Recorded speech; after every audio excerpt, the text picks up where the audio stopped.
we just get a quick test for everybody online?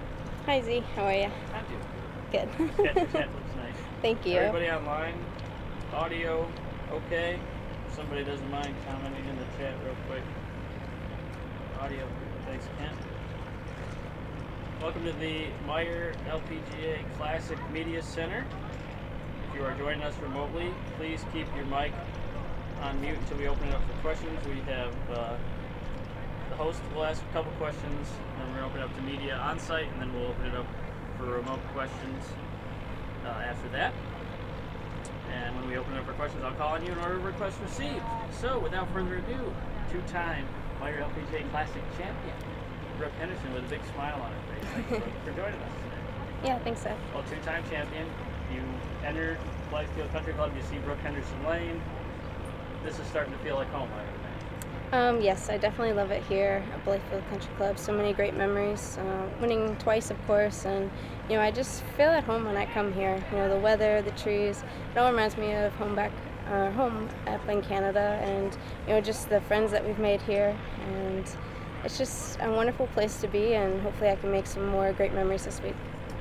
They changed the course up on you. I don't know if they're trying to make a three-peat hard, but some changes around the course. Trees cut down, new bunkers, greens. Is the course more challenging than before?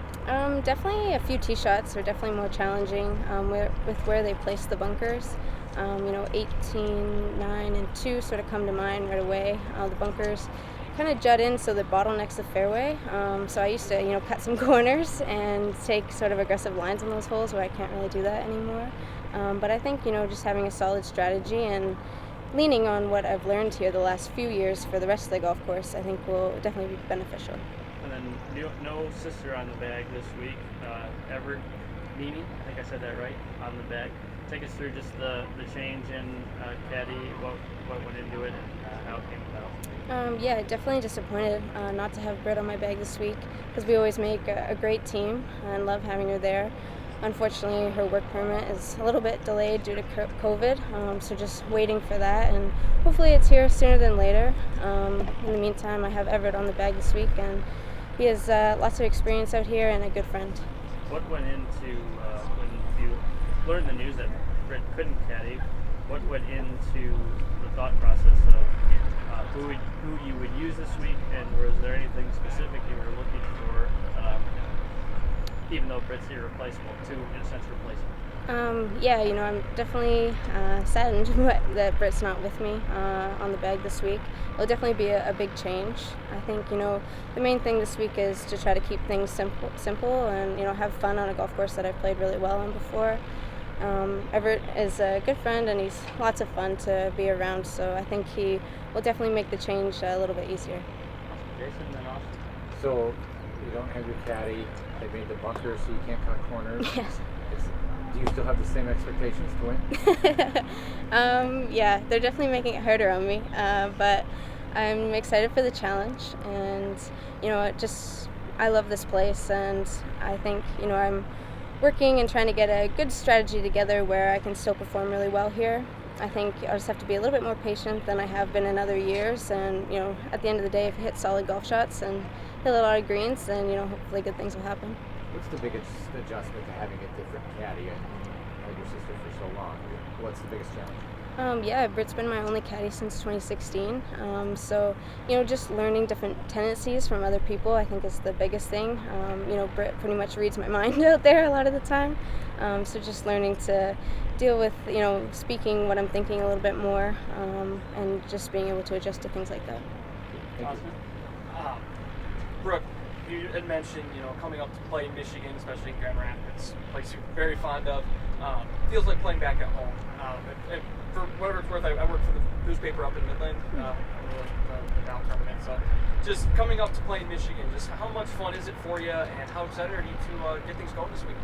Yeah, I definitely love Michigan, especially when the borders open and things. A lot of Canadians come down too to support, but I made a lot of fans here too, so I'm excited that this week there are a limited number of fans able to come out and support, and looking forward to this week, and then Dow in a few weeks. I'm partnering up with Inji Chun, so it'll be a lot of fun there as well.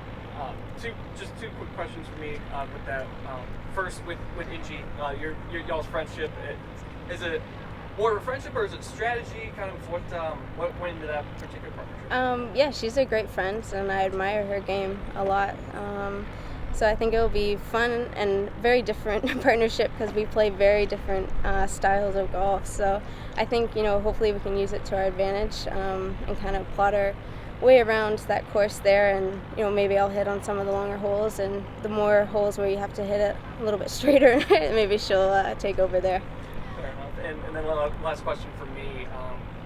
We've seen this tournament grow exponentially throughout the years. We're seeing the tournament in Midland grow exponentially, even though it's only going into its second season. But just the amount of growth and the amount of support that you, from a player's perspective, have seen from these two tournaments in Michigan. How great is it, and how much does it mean to you? Yeah, this event in particular, seems to get bigger and better every year with the fan engagement, and then for Simply Give, they've been able to give back so much money and food and help a lot of people, and so it's always really special to be a part of that. And as you mentioned, Dow is continuing to grow as well, and I'm excited to see where it goes. Thanks, Austin. Kent, you're up if you can unmute. Hey, Brooke, we're heading into the 14th tournament of the year, and there have been no multiple-time winners yet this season. 18 of the past 20 years have had someone win twice by this point. Why do you think there hasn't been one so far this year? Oh, that's really interesting. I didn't really think of it like that. To be honest, there's just so much talent out here, and every week it's very difficult, to get a top finish, and you have to work really hard to keep your place, and you have to get some breaks along the way to win. And I've been really fortunate. I won a couple months ago in LA, and I'm looking for my second this season, hopefully in the near future. So maybe over the next few weeks. But I think just the talent and the depth of the girls out here and how hard everybody's working.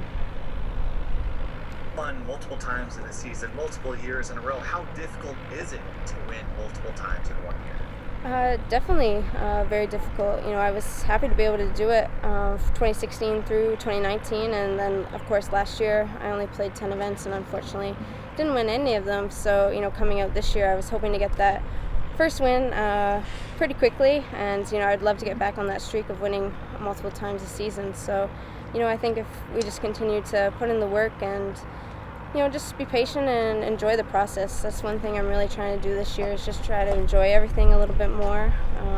It's a journey, and it's a wonderful one that I've been blessed to live and to play on the LPGA Tour. So hopefully I can just enjoy the highs and persevere through the lows. What is it to enjoy the process? Sorry, I didn't catch that. Can you repeat that one more time, Kent? Yeah, how difficult is it to enjoy the process? Yeah, sometimes it seems to be quite the challenge, when things don't really go your way, like losing your caddy for one, but at the same time, it's just life. Things are going to happen, and hopefully, sooner or later the Brit's back on the bag. And, as I said, golf it's a roller coaster. You're going to have good days, you're going to have bad days, you're going to have good holes, and then, blow up on the next one. So, just being patient and just being able to ride through that. Being able to travel usually around the world, and right now all around the U.S., and being able to share that journey with special people in my life, I think is really important. And just to remember how wonderful this life really is, making a lot of money and getting to see the world. Thanks, Brooke. Thanks, Kent.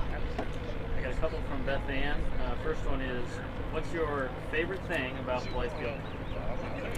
I think just the feeling of home when I step up here, and just all the great memories that I've made since, I guess, 2016 was my first year here. It's just, the similarities of where I grew up and this place are very close, and having family and friends here is really meaningful to me as well. And any idea when Britt might be back on the bag? It's just the waiting game right now, so like I said, hopefully sooner than later. And Meijer has donated through the tournament and partners over $6.3 million to the Meijer Simply Give program over the years of this tournament, including $1.1 million out of their own pocket last year, despite the event being canceled. And then new to this year, as a two-time champion, I'm sure you would have appreciated this in years past, but new to this year, they will be donating a $25,000 check to the food bank charity of the Champion's Choice. When you hear that and you bid in the winner's circle twice here, is there a food pantry that comes to mind, and just how special is it to have the support of Meijer among the LPGA Tour sponsors? Yeah, it's amazing what Meijer has done for this event and for the community. Raising that amount of money and helping people when they need it most is really amazing, and it's special for me to be a small part of that, to be able to play this week, and hopefully be in the winner's circle and have some more money donated to my choice. That'd be pretty sweet. But just everything that they've done and how well they treat us here every single year is awesome. I love this event. Awesome. Anybody else?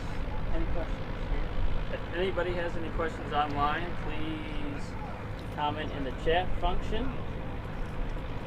If you do not, we're going to let you out of here on this one, Brooke. The Neon Risk Reward hole is obviously, we're about halfway through getting up on halfway through the year, so the Neon Risk Reward hole coming into play a little more focused. Take us through hole, I think it is 14, par 5, along the river. What's the game plan on that hole, and how you plan to attack that? Yeah, they actually moved the tee box up a lot from years past, so it's definitely reachable. I'd say pretty much for everybody, which makes things really interesting. But it's a tight fairway off the tee. You have to hit a good solid tee shot to get it down there. And then on the second shot, especially if you're going for it in two, there's two overhanging trees that you have to really watch out for. And you have to hit another very straight shot, otherwise it gets knocked down about 80 yards away. So I think, for me, I'll be trying to hit it in two every day and hopefully make some eagles. Awesome. Thank you, Brooke, for your time. Thank you, everyone, for joining today, and best of luck. Cool. Thank you. Thanks. Thanks, Brooke. Just a quick question. Do you by chance know if and when you're playing a practice round tomorrow? I'm in the program at 8:10. Oh, I forgot tomorrow's Wednesday. I had my days mixed up. Okay. Okay, great. Thank you very much. Sure. Pleasure meeting you. Yeah, thanks. Thank you, Brooke.